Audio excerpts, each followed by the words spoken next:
Le 21 juin 2021, jour de la fête de la musique, jour de l'été, je me lançais dans la randonnée la plus longue et difficile que j'ai eu l'occasion de réaliser à ce jour, l'ascension du pic du Canigou.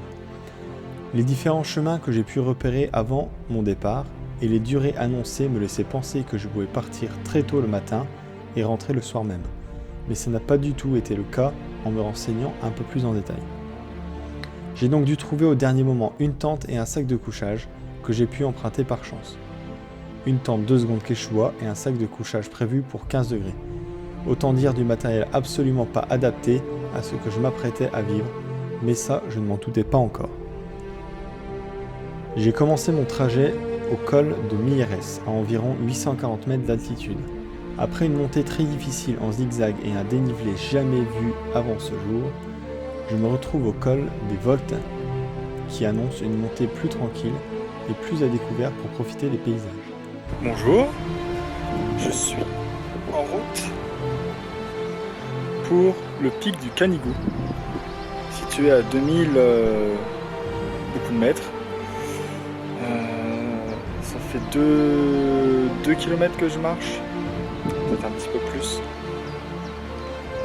Il fait chaud, j'ai beaucoup de choses à transporter parce que finalement je ne pourrais pas dormir dans le refuge, il fallait que je prenne une tente et un sac de couchage.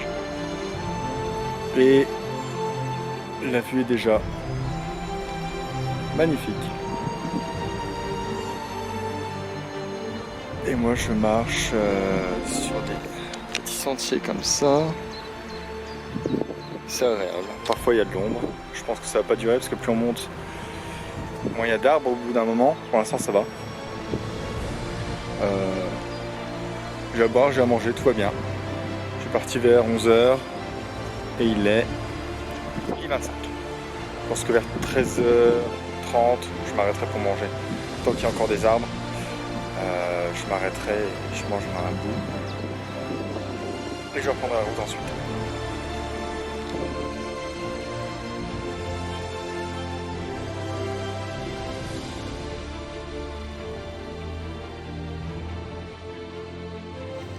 Quelques kilomètres plus loin, c'est un premier refuge qui se révèle dans une zone bien dégagée et une fontaine à disposition pour remplir les gourdes.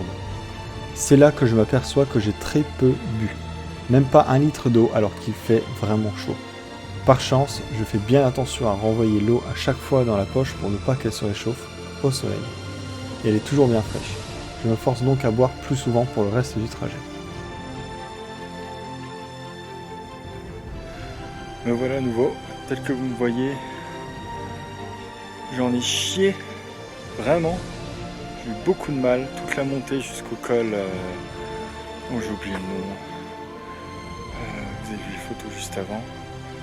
C'est vraiment difficile. Et après, j'ai rattrapé un sentier, une piste que je peux vous montrer. En bas, un peu plus bas, il y a un refuge. Voilà, bas derrière peut-être. Une piste comme ça, un peu caillouteuse. Mais voilà, ici. C'est la plus belle vue à laquelle j'ai eu affaire dans ma vie, clairement. Et c'est juste magnifique. Extraordinaire. Et je ne suis pas encore arrivé. Donc là je suis à 2000 mètres. 2 km d'altitude. Je suis parti à 800 mètres. Et le refuge, c'est pas encore tout de suite. Le refuge, il y a encore un peu de chemin. Un peu de chemin de ce type-là, donc ça va. Et le refuge, il est à 2148, donc voilà. Ça va aller. Surtout de la distance. Surtout, hop, de la distance plutôt que de la montée. Et ça, c'est bon à prendre. Parce que là, la montée, j'ai donné. Bon. C'est parti jusqu'au refuge des Cortels. Go!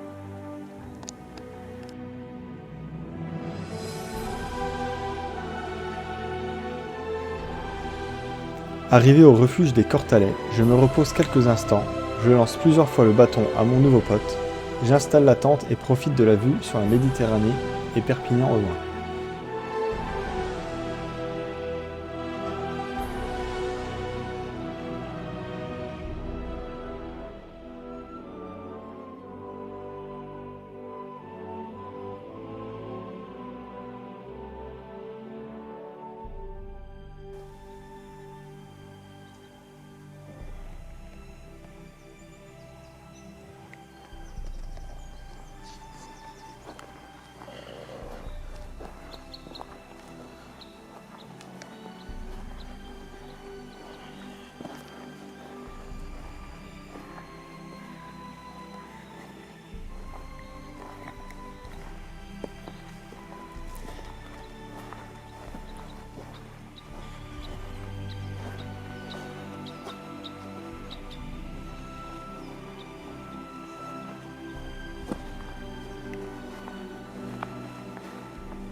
Il y a des gens qui partent.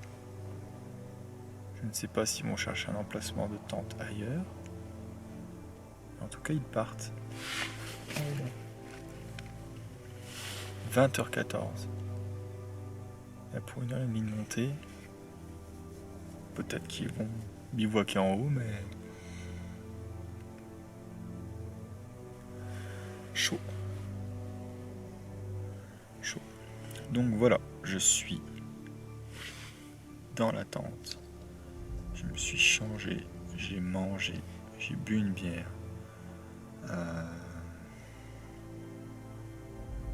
Je suis bien installé. J'ai pas de matelas, mais j'ai réussi à me mettre à un endroit où c'était assez confortable. Enfin, pour l'instant. On verra demain matin si ça a été vraiment.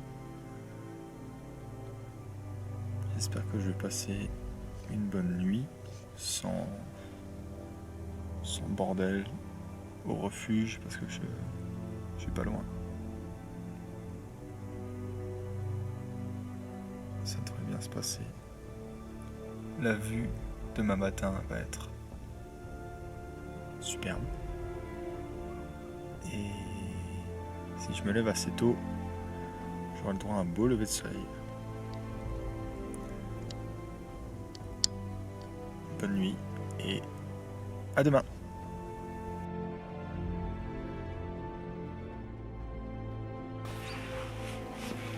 Bon, je vous cache pas que la nuit a été dure. Très froide.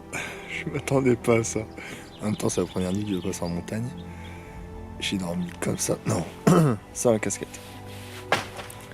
Honnêtement, j'ai dormi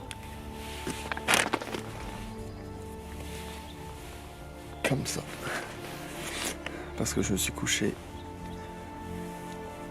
à 21h, je crois. Peut-être même avant.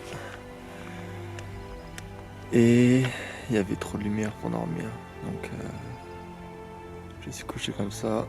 Pendant la nuit, je suis réveillé. Elle est peut-être 23h quelque chose. Parce que je pense qu'il devait y avoir un animal qui se baladait autour de la tente, j'entendais, donc j'ai fait peur 2-3 fois et il a fini par partir. Ensuite, encore réveil à 3h du mat pour une raison inconnue. Et enfin, réveil à 5h par le froid.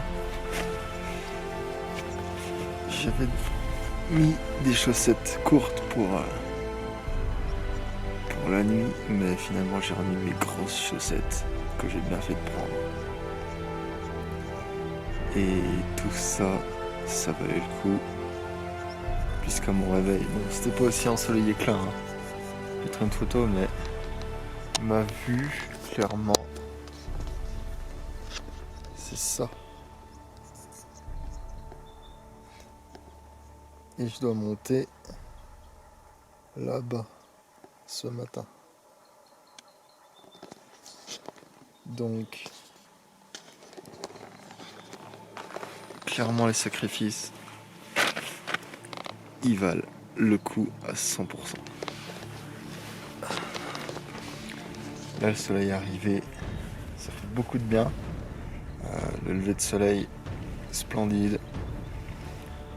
Maintenant, il n'y a plus qu'à attendre qu'il réchauffe un petit peu l'ambiance. Et je pense que vers 8h, ça sera l'heure de décoller. Là, il est 6h36. Le temps de ranger tout, le temps de boire un chocolat chaud. Et je partirai en même temps qu'un autre groupe ou que plusieurs autres personnes parce que je vais pas m'engager. Peut-être que si, hein, mais si je peux marcher avec d'autres randonneurs en visu, ça m'arrange. Et bon Dieu que ça caille. L'office de tourisme avait annoncé 2 degrés la nuit. Et je pense que c'est vrai. Il a fait froid. Bon, rendez-vous en haut.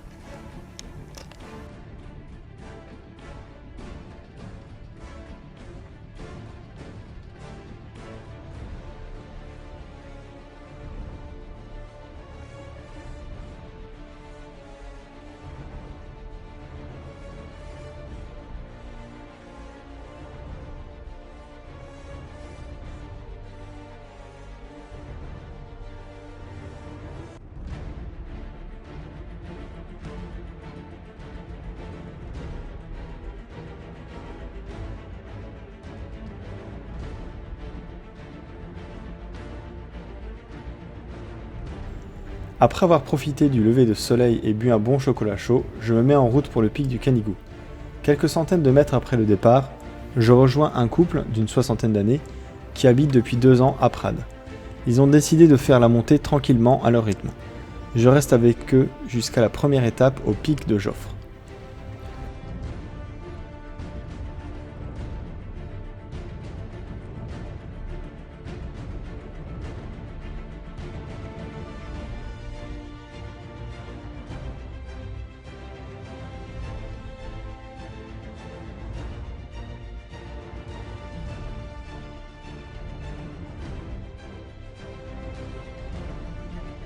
Je réussis ensuite à me greffer à un groupe qui a loué les services d'un guide.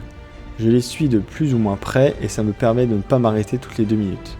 Il fait frais et le vent souffle fort sur ce versant du pic. J'ai bien fait de prendre des vêtements assez chauds et un tour de cou. Après plusieurs centaines de mètres mêlant marche et légère escalade dans les rochers, je suis convaincu que je n'aurais pas pu me repérer sur cette voie où tout se ressemble, car je me contentais de suivre le groupe avec le guide. J'en ai vu nettement plus au retour, durant lequel j'ai suivi un autre groupe que j'avais déjà croisé, mais que j'ai pu me permettre de devancer par la suite.